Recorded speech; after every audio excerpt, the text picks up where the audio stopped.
Good evening and welcome to this week's Loose Links. Thank you for joining us on your Tuesday evening as we join a panel of four that talk news and headlines from around the world, but maybe just round the corner from you. Let's go live over to the panel now to see what they have to talk about.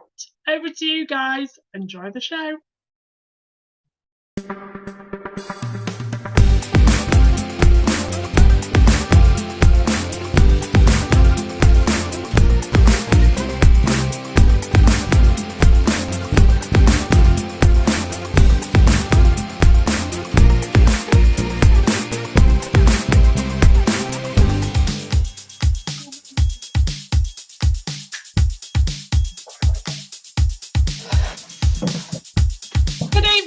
To this week's Loose Links. Joining me on the panel, Nicholas James, is Mandy Stannard, Claire Brown in May, and Josie. As we talk about this week, wars all over the world carrying on, but a particular war. But we discuss as a panel, will wars really ever be over? And will we actually ever find world peace? We also talk about makeup for women as a myth the world has stepped out in a pageant with no makeup on. So we talk about, is it really hiding feelings and emotions when people wear makeup? Also, we talk academically as results are the worst they've been. But we talk about, is it just the school's responsibility to make a successful adult? All that on tonight's show. Good evening, panel. Good evening. Oh, you all sound so amazed to be here. It's unreal. Good evening, panel. Evening. Oh, yeah. Good evening. Let's start the show as we always do. Let's start with last week's polls. Let's see what you guys had to say to last week's show. So, polls were this week.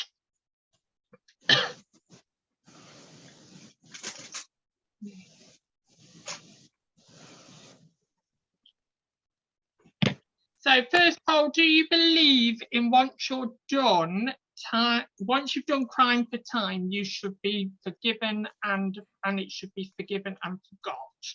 28% of you said yes, 42% of you said no, and 28% of you said depends on the crime. The second poll was, do you think money is a killer in any relationship? 22% of you said yes, and 77% of you said no. And the third and final poll was, do you think social media is somewhere safe for our children? 9% of you said yes, 90% of you said no. We had 2 comments on the show last week as well, so I'm going to embarrass 2 people because they decided to share. Alex Kirby mentioned something about the show, saying, what about parents' responsibility checking what their children are assessing and whether it is age appropriate, or checking where there's access on our mobiles, not just up to the police?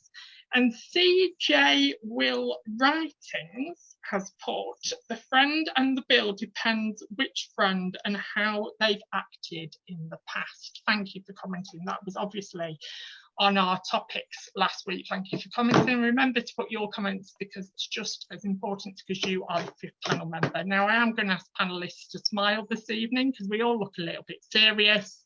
So let's get started. So this week, guys, a huge crater next to the row of vehicles in a city across the world was violently attacked. Windows and windscreens were smashed. The BBC saw half a dozen bodies lying at the scene. It was a devastating scene. They've said one survivor told the BBC her boss had been killed in the attack. But that did get me thinking, does it make you stuff like this that is still happening? Do you think war will never end? Do you think we'll always have an argument with somebody? Do you think that world peace thing has completely disappeared?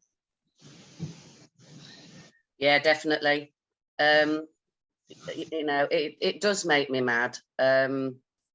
Because it's just, again, it's like what they're fighting for, and that's the thing, you know. And they don't think about all those innocent people and the children. It's just as though, I'm not saying they're a bunch of big kids, but it's, you know, I've got a gun and you know, you're going to get it type of thing. But what are they proving? You know, what exactly are they getting? You know, and I don't think wars will ever come to an end. You know, they've been around since, well, you know, two communities who don't agree because they want to be the top. And I think that's what it is, you know, through religion or through other things. You know, people can't have their own identities, and that you've got to believe in what we believe in. And they, if you're not, then we're going to fight over it. But, you know, as the world has progressed, you know, the weapons have got worse, you know, so who knows how it's going to end. Do you agree, Mandy? Well, it'll end one way or another, won't it? Either we'll all be dead or most of us will be dead. Yeah, it's a difficult situation. And it's mostly men who think they're better than other men or women, unfortunately. What about you, Josie? Do you think war and hatred is always going to win over No, love it'll and end. careness? It'll totally end, but only after we do. We're just inherently aggressive. I think the problem is when you have intelligence, you have evil, and it's not necessarily like this group of people are evil. Like, we've all got it, every single one. I mean, in nature, any time that you have an animal with greater intelligence, you see them doing horrific things. Orcas are incredibly intelligent and are brutal and will, like, kill a seal just to play with its carcass because it's funny, or drown dolphins just to eat their tongue and leave the rest, which is a very human thing to do. So anytime you have intelligence, you have gross, disgusting things. So we'll kill ourselves eventually. We're clearly not very good at looking after ourselves, especially the last 200 years. So it'll be fine. It's just none of us will be here to see the niceness after death. Well, I bloody hope I'm not here in 200 years, to be quite honest with you. I don't be very surprised if I am. But it did get me thinking about, because they used the word all the way through the article, and I know we're going a bit off the article, but I thought it was really important. And Josie, I'm going to come to you first, I think, on this, because the word survivor was used quite a lot in the article. Josie, if somebody said, wow, you're a true survivor, what does that mean to you? How personal are we going here? As personal as you want. I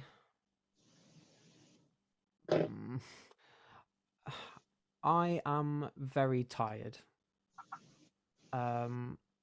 Extremely tired, and I've carried an awful lot for an awful long time, and I am sick of being told how resilient and strong I am, which I think is along the sort of same sort of lines. I would really like not to have to be for a bit, but the world doesn't really allow that. I've already missed my window for not worrying about anything. So it frustrates me a little bit because it sort of reminds me that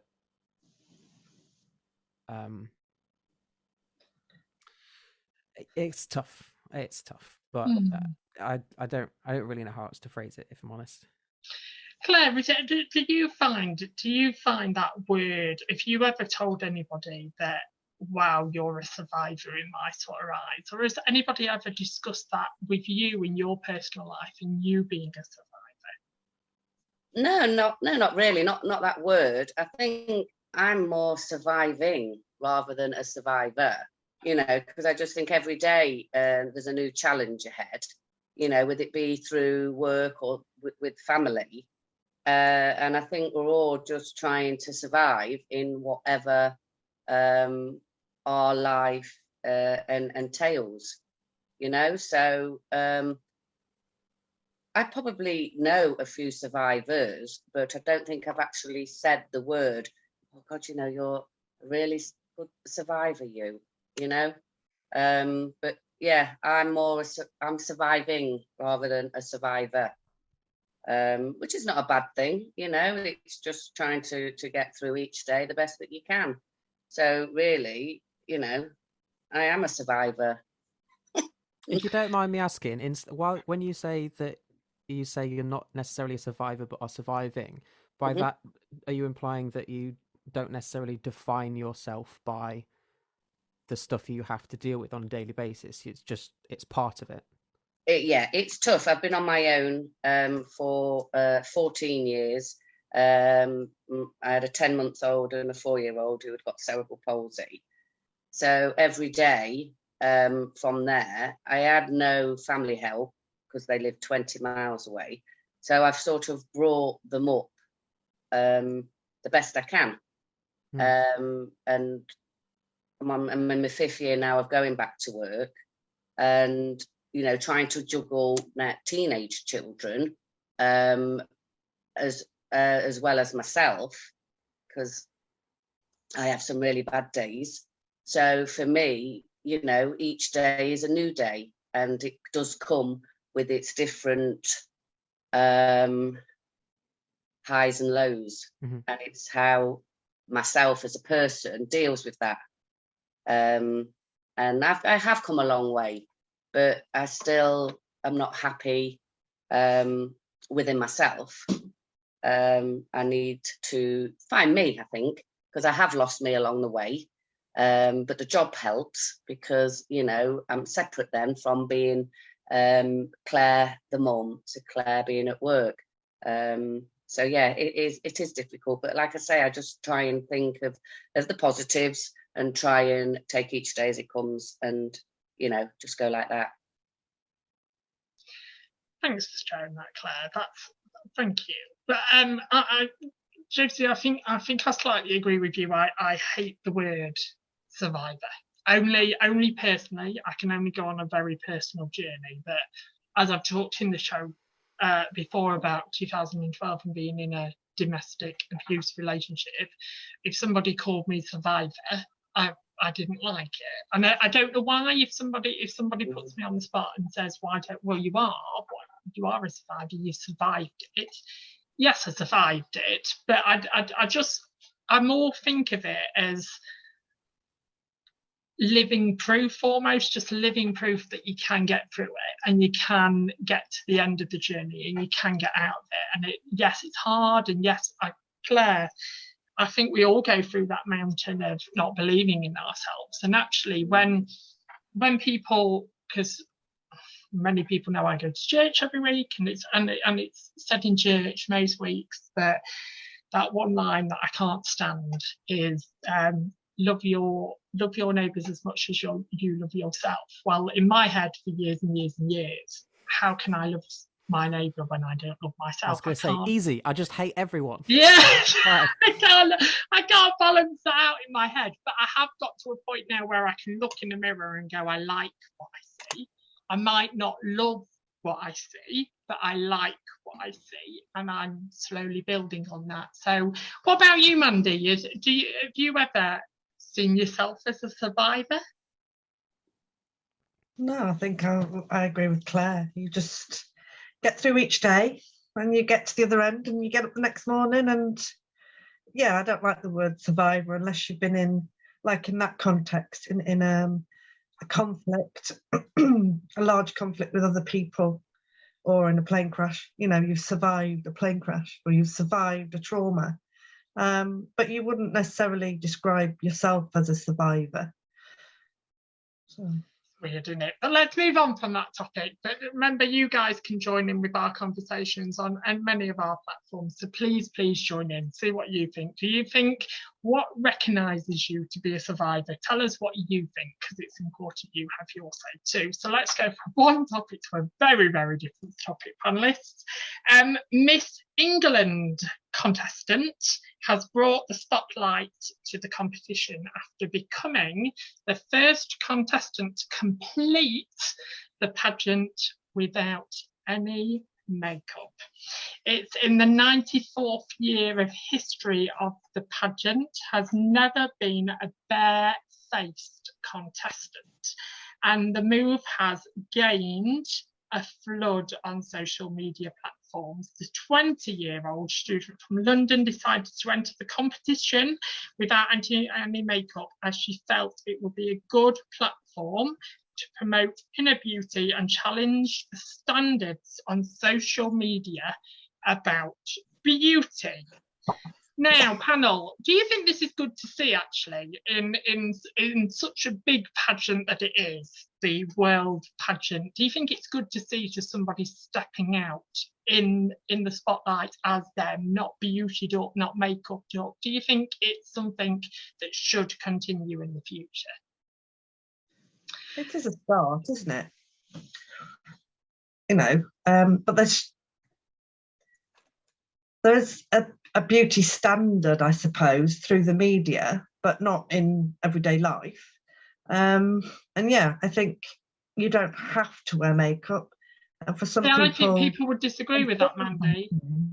Pardon? I think people would disagree with that. There's a standard of beauty on social media, but there isn't a standard of beauty on life. I think social media lead a lot of young people's lives on what we should look like and how we should look and stuff like that. And it shouldn't be like that. You know, everybody should be able to be comfortable whether they want to wear makeup or not, whether they feel they have to wear makeup or not. And the reasons with the makeup, it could be you might have a disfigurement or a birthmark or something, or you want to cover up, which is fine. You shouldn't.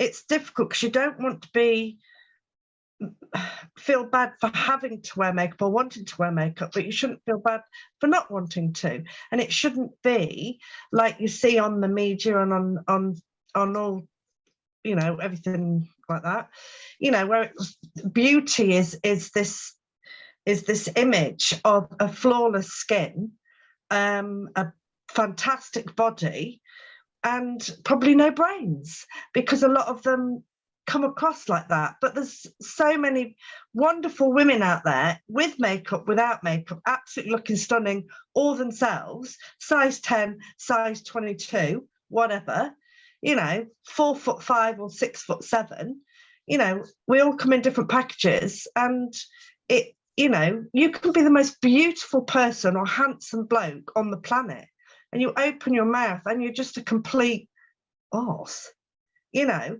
and you could, you know, and then the other side of it is, because to some people, Sorry, I was just really nervous what the next word would have been. Really ugly to the norm, and they open their mouth and they're just the most fantastic, beautiful person you've ever met. So I think it's good that she's done that, and so she should. You know, if she doesn't want to wear makeup, why should she have to, if it's a pageant or not?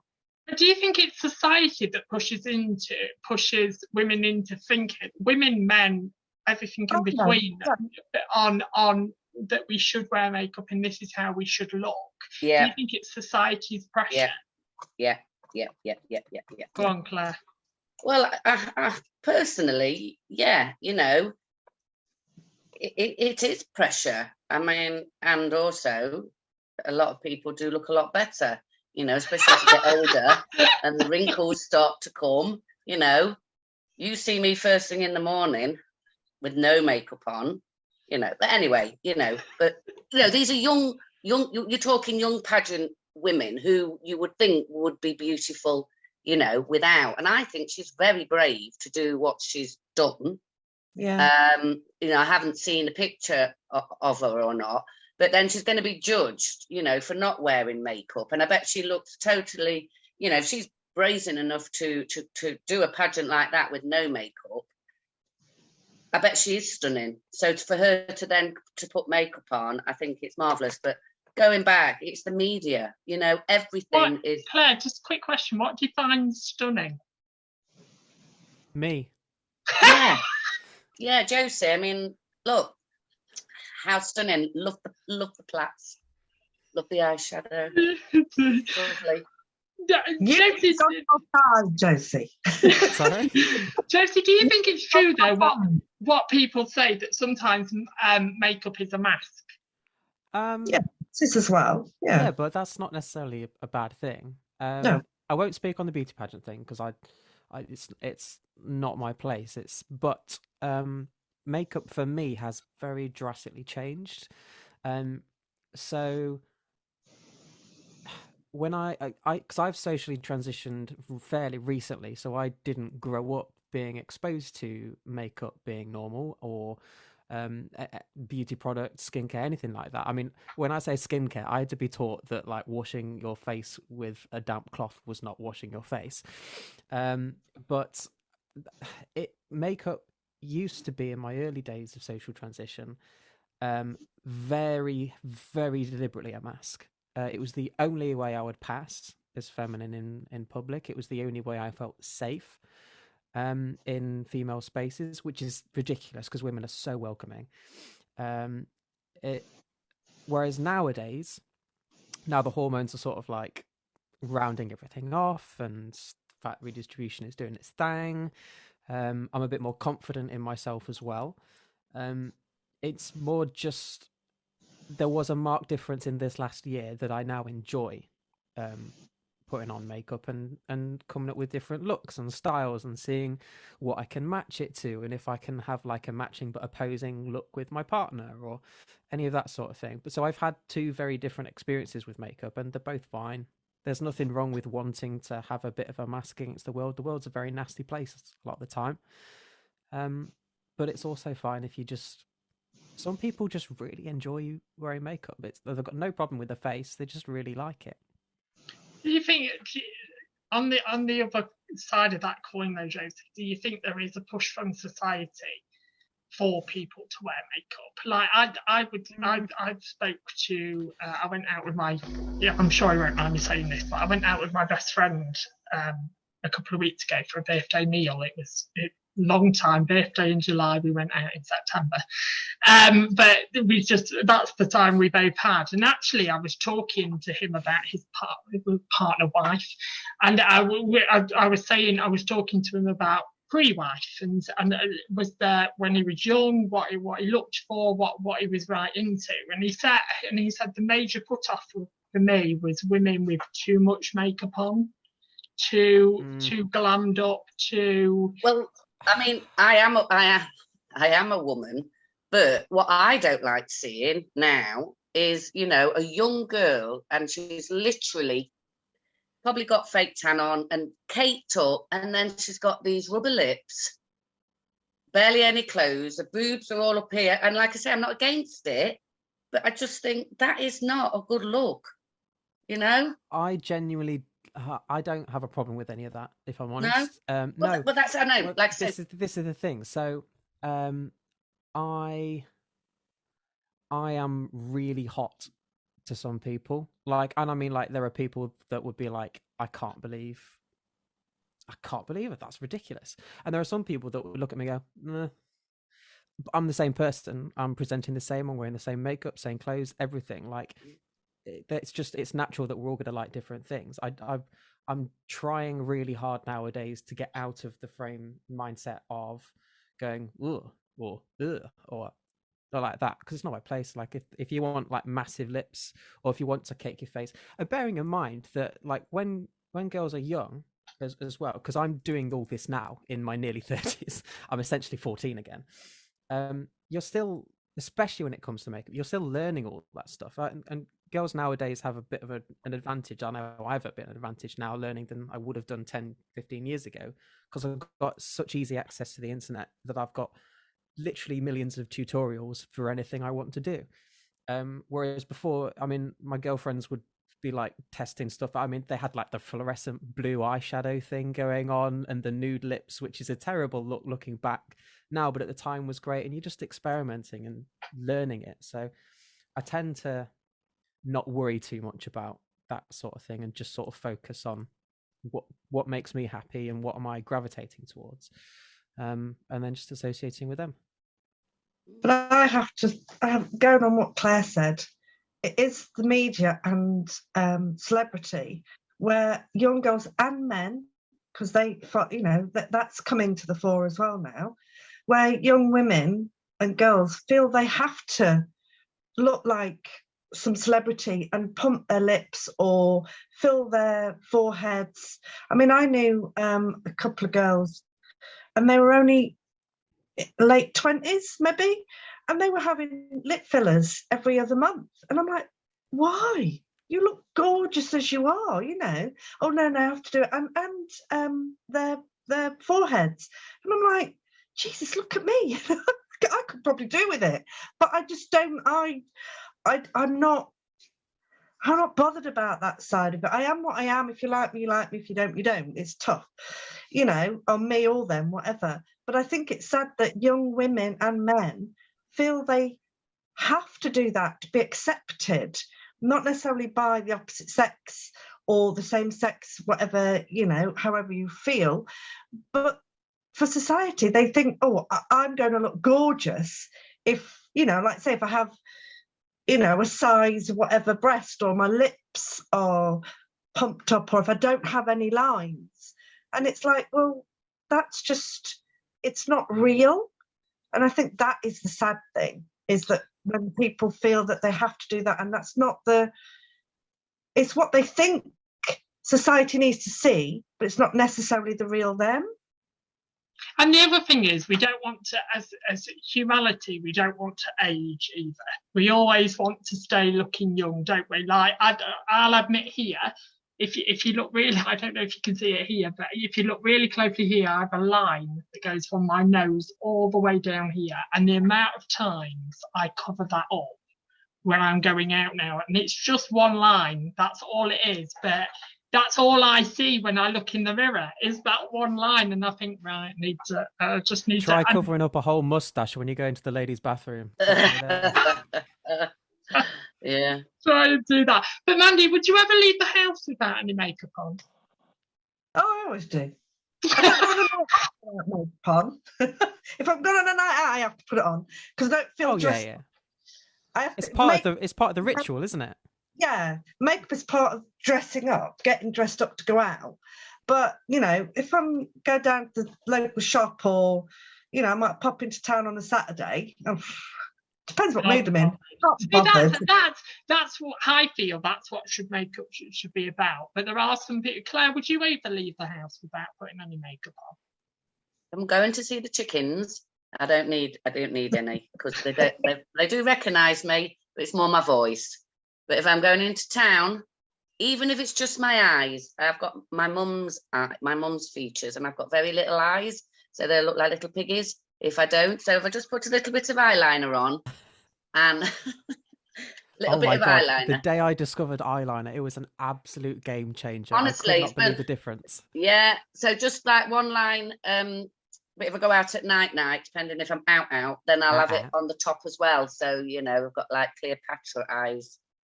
But I have to be careful at the end of the night because she's down here.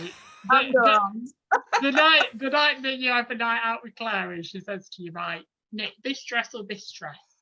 And I go, oh, Claire, definitely that dress. And she comes down and go, oh, you look really nice. She's not wearing it. Not wearing it. Just not doing it. I'm not wearing it, Nick. Don't like it. It's like, oh, all right, then fine. Slowly moving on to another topic.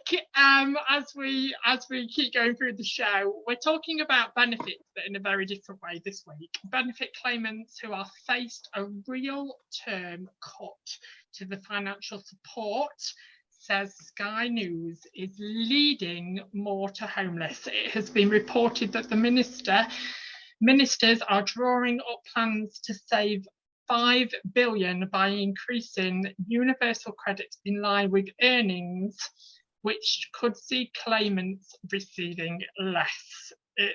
If they give less, I'll be homeless. It's going to be a choice to feed my kids or pay the rent, says a woman. The 29-year-old from Derby is already struggling to make ends meet and visiting the City Hope Centre food bank for the first time. It's been a nightmare. I've come for the essentials like bread and treats for the kids. The government just keep cutting everything. It's what it is, she says. It did get me thinking about homeless, actually. It did get me thinking about homeless around the UK and around the world. Do you think, panel, we are doing enough for the homeless, or should we be doing more? Are we very blinded to what the homeless are going through? Let's go to you first, Mandy. What do you think? Me? Well, yeah, we should do more. There are plenty of people out there that are going to struggle this year. I think at the minute, I feel very lucky because I'm working. I work from home, so I don't have to worry about petrol. But then, you know, that in itself, the heating and all that's going to cost. But yeah, I'm lucky I've got a roof over my head, and I can't see me losing that roof over my head at the minute. But if I was faced with that, it's a scary option, and yeah, we need to do more. I mean, this affordable homes rubbish. There's no such thing as affordable home anymore. Nobody can afford even the cheapest new build that's going.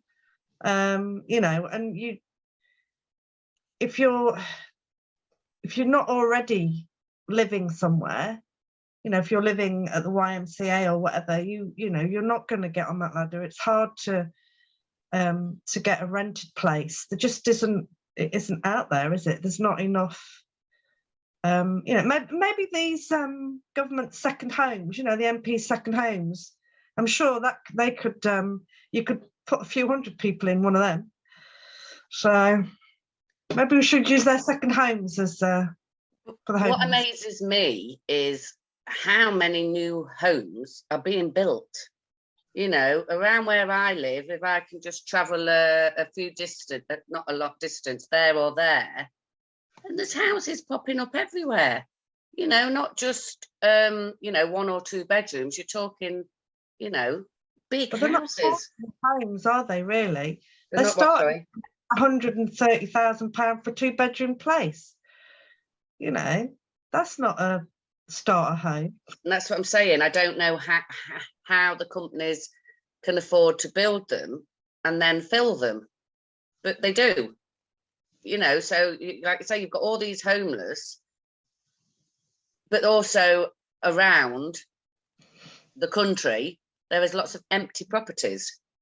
You know, you go into your local town probably, and half the shops, you know, are empty. Half the buildings are empty. So, you know, couldn't the government do something, you know, about that to help, you know, our homeless? I know a lot of charities do. I mean, us as a school, we have our Harvest Festival tomorrow, and of course, all the children bring food, and that is going to a shelter to help the homeless. And there's some amazing things that they've brought in, you know, just like essentials, you know, toothbrush, toothpaste, sanitary towels, even a couple of blankets, you know, and that's just one school. So, you know, if a lot of schools did that, and the government saw what schools were doing and, you know, what charities are trying to do, I think it all goes, well, personally, it goes down to the government. But when we have harvest now, Claire, let's take that for example, and you see tins and stuff like that come in, does it I think sometimes we need to be stopped in life. Just stop and breathe and look around you, because I think we're that busy of what's going on in the world, and we're that chasing children from A to B, and there's so much going on in life, work, home, sleep, social life, all of that, that you almost need to stop, because I think we do take for granted what we've actually got round us, because we can, like, I moan about my love life 24/7. Let me tell you now, my friends are sick and tired of hearing about my love life. One minute I'm seeing somebody, the next minute I'm not. And actually, when I sit back now and think about it, why, and I've questioned myself, why is it so important that I find a partner? Why is it so important that I find somebody? And I think it's society that's pushing me into that a little bit. I think it's almost like it's built from a child, So, and I think I've said this on the show before, but when you're a child, you're told you're not successful until you've got GCSEs. And then when you've got GCSEs, you're not successful until you go to college. And then when you go to college, you're not successful until you go to uni. And then when you go to uni, you're not successful until you find a woman or a man or anything in between. And then you're not successful until you've got the £1 million house with the 2.5 cars on the drive and the 2.5 children. And it carries on like that until you get to retirement. And then when you've hit retirement, that's why a lot of people think, because actually there's not society isn't pushing us anymore. And then you look back and you think, I've wasted my whole life trying to fit in with the norm. That sometimes, don't you think that we just need to stop and be thankful for what we've got around us? What do you think, Josie? Okay. Sorry, that was a lot. I'm just processing. I feel like we get. Yeah, I won't talk about that. That's going off topic. The homelessness issue is, I feel like we've moved away from slightly, but it's not going to fix itself anytime soon. I think here in Lincoln in particular, we've had, I mean, even on this show, I've talked about it before. It's come up as a topic before, homelessness. It's a real big problem. And it's because we don't want to deal with it. I think the reality is every single member on this panel is guilty of it, including myself. It's dirty work. It involves giving up something that you have, which you've worked really hard for and you deserve, to make sure that someone else that has not been as fortunate as you has the same opportunities, and none of us want to do it. There's enough houses for everyone. There's enough food for everyone. But we're animals. And we're territorial, and we don't want the other inside. And it's very easy to separate an entire group of people if you just class them as whether or not they have a roof over their heads. Because they're all people. There's Jack and Bill and Jane and everyone. There's people I know that are not homeless now that have been. It's what I would like to do in an ideal situation is, I'm trying to think how to word this. I think I would rather talk about the homelessness crisis rather than homeless people, because I don't want to infer that the people are the problem, because there are always going to be outliers, but generally speaking, it's not the case. And actually, they're people before the homeless. But yeah, it's not going to get fixed because we don't want to fix it, is essentially the truth we don't want to talk about. And the other thing is, Josie, I completely agree there, because the other thing I know I'm very smart. I've worked for government with schemes. I've worked for local authority, and actually, I feel when I look into local authority that we're on this very tight circle, and actually the scheme isn't working. And I fear even more now as we go into this energy and gas crisis that homelessness is going to become even more apparent, and food banks are going to become even more apparent because people are going to struggle. It's that choice of feeding your children or paying the rent, as people are saying on the news at the moment. But also that cycle in the council, only a couple of years ago when I was there, is that the priority now in Lincoln is homeless. Priority is homeless, and priority is getting people from the streets into a house. The problem we have, that's where it ends. So that's where it ends. So you take a person off the street, you put them in a house, and that's where the support ends. And it's a massive circle, because you are putting people into a home or a flat or a house or a bungalow or whatever that have never paid council tax, that have never paid rent, that have never budgeted for food, that have never worked out how to live, what to spend, how to keep going. They go in rent arrears, council tax arrears, and they're back on the street again. So the system is just not working. It's because it's designed to fix it's just like the medical field. It's designed to treat the symptom rather than the cause. There's no looking, and there's as many different causes for homelessness as there are many different people on the streets. there's no looking into actually why is this individual in the spot that they are, and how can we provide support for that, whether it be financial education, or whether it be mental health support, or any number. There's 100 different reasons you could end up homeless. You're right. There's no. It's fix now. Yeah, exactly. But that's it. There should be jobs out there for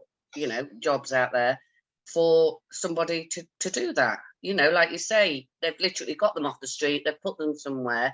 But it's like, I assume people who are going to prison, especially if they've been long-term servers and they come out and society's changed, they have a parole officer. They get steps back into to life, I assume, because I've not ever been Yeah. So why can't they have some sort of like parole officer for the homeless?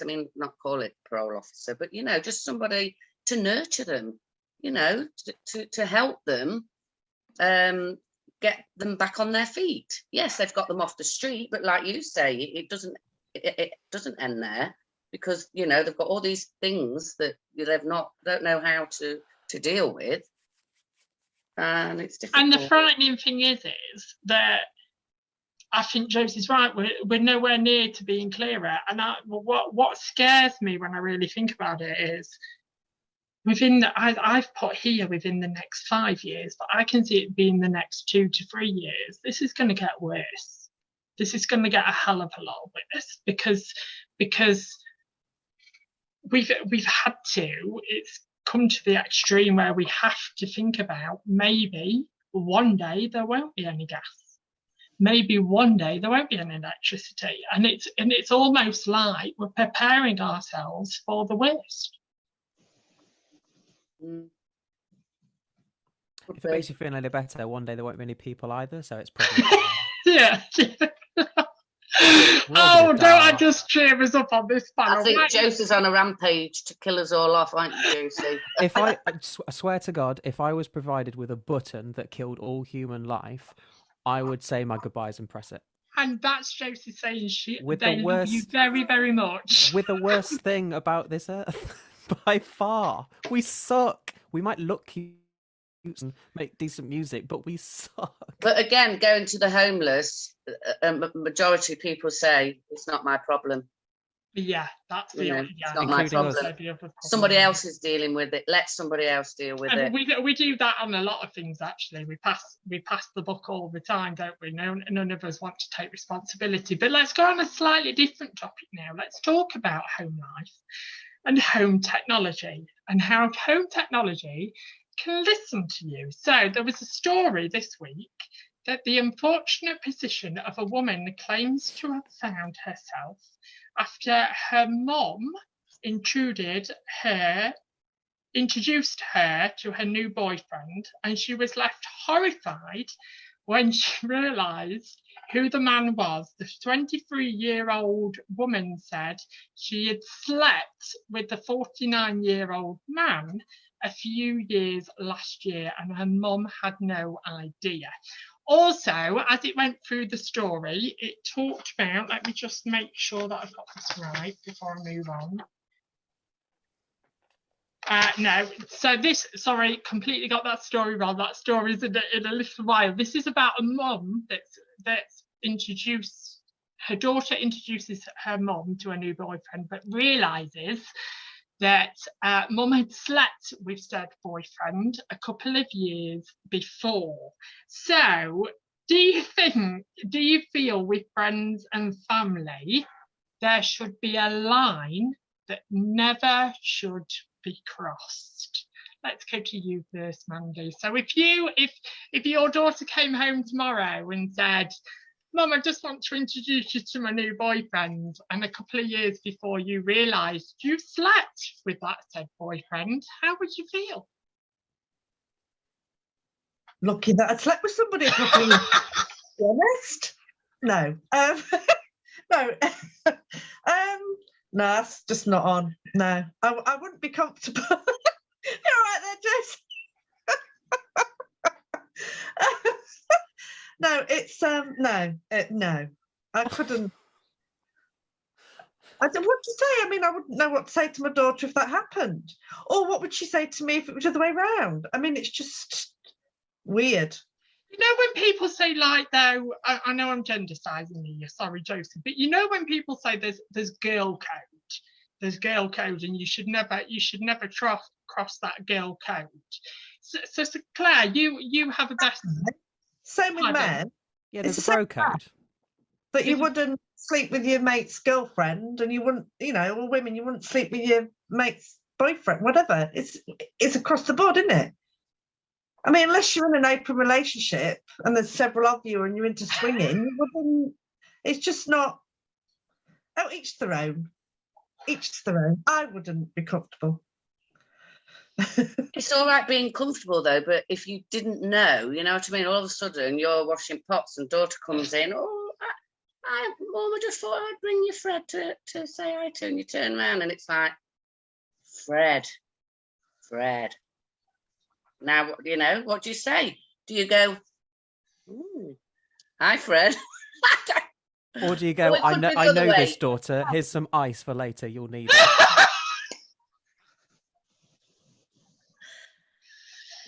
We would all deal with it different because, we are all individual people. And again, I don't think you would know how to deal with it unless it happened to you.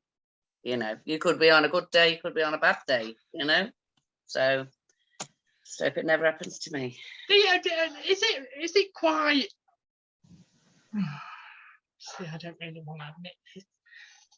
I had a friend a couple of years ago, and now when I think about it, not really a friend, an associate, but he was dating somebody and then it was off for a while and then I ended up dating him. Now there was something in my head that was a bit like, I'm scared of telling him, I'm scared of saying, oh, by the way, just to let you know, Stanley down the street is now with me. His name wasn't Stanley. That's why I've called him Stanley. But it's a fine line, isn't it? Because if a friend has been with somebody and there is connection there and there is something, take Married at First Sight. Has anybody been watching Married at First Sight? The car crash in Married at First Sight at the moment? I've still got lemons to squeeze into my eyes, so until I run out of them, I'll be fine. But actually, do we? And if it's a true friend, surely they understand. Or is it just a no-go completely? No, I think it depends on the people. I think there's... And it depends, and it depends on the connected person as well. Like some people are just really open and don't really care. That's fine. Whereas others might be a bit. It's very hard to judge without having like individual situations. I think you have to do it individually. Is this person a jealous type? Is there a reason that they're not together anymore that I should be aware of in terms of our relationship, let alone me with this new person? There's like a million different things to think of.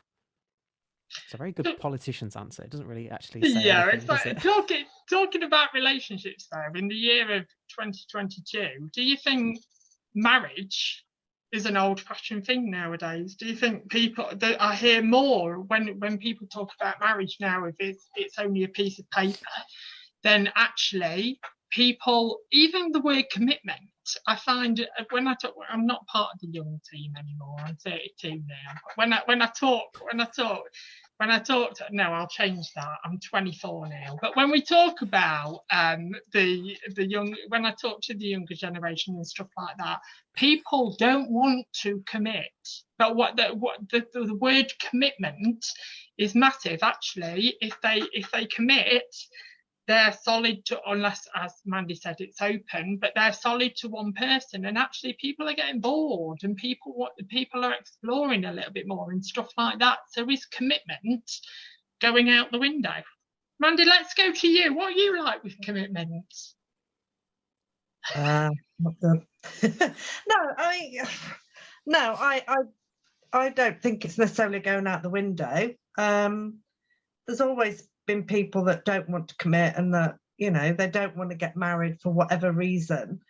And there's still a lot of people out there that do. They want that connection. They want to be with that person for the rest of their life. They don't want to sleep around or have several partners or whatever. And when children are involved, you know, you want that stability for the children. Yeah, I don't know. I think I think depends who you speak to at the time. But it's the same, you know, every generation that comes out, oh, you know, people don't want to get married anymore, but it's still happening, you know. Yeah, you want to get married, Claire, do you? I'd love to. Yeah, See, I'm a bit old-fashioned like that. You don't need it. You've got like rechargeable batteries now.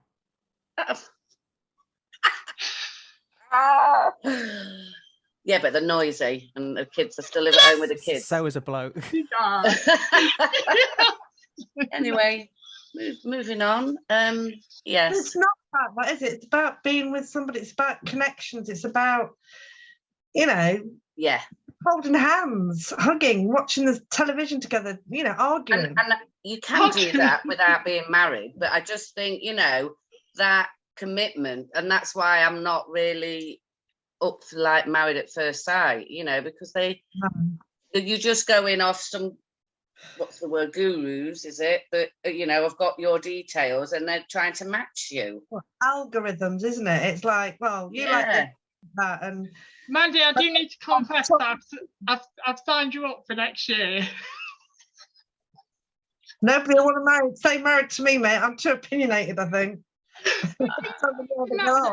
Do you believe in that saying? Do you believe in that old-fashioned saying when people say to you, when you've been dating someone and you talk to someone about, oh, my love life's rubbish and this, that, and the other? I get constantly, well, there's somebody out there for everybody. No, there's not. Bloody hate that saying. Well, I'll tell you what there is. They're bloody been hiding well from me. Soulmates don't exist. We don't live in a Disney movie. Some people are more compatible with other people, and sometimes you're in a time in your life with that person where you've got the energy and the time to put into that relationship. That's all it is. There's no soulmates. A soulmate is just what you make them. There isn't someone out there for everyone. There's loads of potential people out there, and also it might just be you and some chickens, and that's fine. Oh no, you and a cat. I realised that you mentioned chickens earlier, which is why they must be in my head. That wasn't supposed to be a dig. It was just a really happy accident. But I mean, some people don't deal with the commitment thing. We're in a world now where we've got, you know, I've got access to the collective knowledge of the human race there. Not all of it's great, and some of us are pretty stupid, but there's other options. People are realizing, oh, just because mainstream society is built for monogamy doesn't necessarily mean it's for everyone. There's loads of people where actually triads or polyamory works best for them because they've got too much love to give. Oh my word, that's a whole different topic there, JC. That's a completely whole different topic there. But let's slowly move on as we talk about children, curriculum and government. As high schools are struggling, as SATS results are at their lowest they've been in the last couple of years.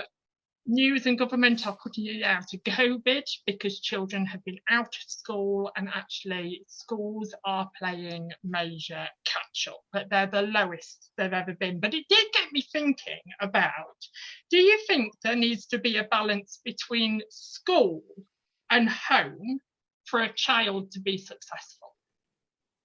Yeah, of course there does. You have to have if you have a difficult childhood at the home, then it's difficult it's difficult as an adult unless you can find that person or people that can support you to become the best person that you can be. And if you're not getting that at home or in school, it's more difficult to be successful. What do you think, Claire? Come on, you're in the educational world. What do you think? I mean, I'm at the lower end, of course, starting off with 3 and 4 year olds, which, of course, you know, for 2 years in lockdown, they haven't had that social interaction with younger children. So, you know, for those that's coming through now, And for those higher up in school, it's more about their mental well-being first. You know, we've all gone through this pandemic. You've been, you know, locked in with your families for 2 years, and like now they're going, I'm out. So it's trying to, for teachers, it is trying to really get the balance of their well-being as well as their education. But teachers work tirelessly, anyway, endlessly to help these children. Honestly, what goes on, you know, safeguarding is a really big thing in schools. You know, if you see a child, you know, why are they yawning? You know, have they been to sleep? Have they been up all night on Xboxes and things? Do you know what I mean? I think, like, I'm talking more lower down, which I assume secondary schools do the same. They're all looking out for children. And yeah, I can understand that the stats and the statistics are lower in these past 2 years. I mean, you know, kids have just been at home on the devices. You know, when you see toddlers nowadays in a pushchair and it starts crying, what does the parent give it? A phone, or it's already got a tablet, you know. So I'm not saying you can't learn off those, you know, because that's how a lot of the children do their education. But yeah, it's difficult, but I think schools are doing what they can. Do you think you can be an unsuccessful child? So in school, not very academic, not very high scores for your GCSEs, your SATs results. But do you think that defines you? Do you think you could be an unsuccessful child but a successful adult? Well, yeah, there's plenty of people out there that have done that, haven't they? I'm an idiot. I was fully an idiot at school. I was straight A in primary school, and then was falsely told, or my parents were falsely told, that I was a straight A student still in secondary school. I wasn't. I was like, C's were the best I got in GCSE, and I killed myself to get those C's. I'm not academic at all. If anything, I'm a bit of a bimbo, as it turns out. But I'm doing all right for myself. I'm more depressed than I've ever been, but I'm weirdly happier than I've ever been at the same time, and I would consider that successful. I've got food in my cupboards right now. Do you think high schools are? It's really hard. Hell, I think is how you pronounce it. Well, it's really hard because you don't know who's watching, and I don't want to put anybody off studying really, really hard. But actually, do you think schools and teachers and the education system put too much emphasis on GCSEs? Because if I'm completely honest, I've no employer has asked to see my GCSEs. No. So it's a scary thought. Most want English and maths. I think to get on in anything, you need English and math. Not necessarily, you don't need cosines and all that sort of thing, but basics. So GCSE English and math is fine. And then if you want to go higher, that's great. And then the rest of it should be what excites the child, what they're interested in. You know, you shouldn't, you know, I mean, at school, especially infant school, I suppose, you know, you have to give a broad idea of what's out there for them to know what they enjoy or they like. But, you know, it's not until you sort of end of senior school that it's like, oh, what do you want to do when you leave school?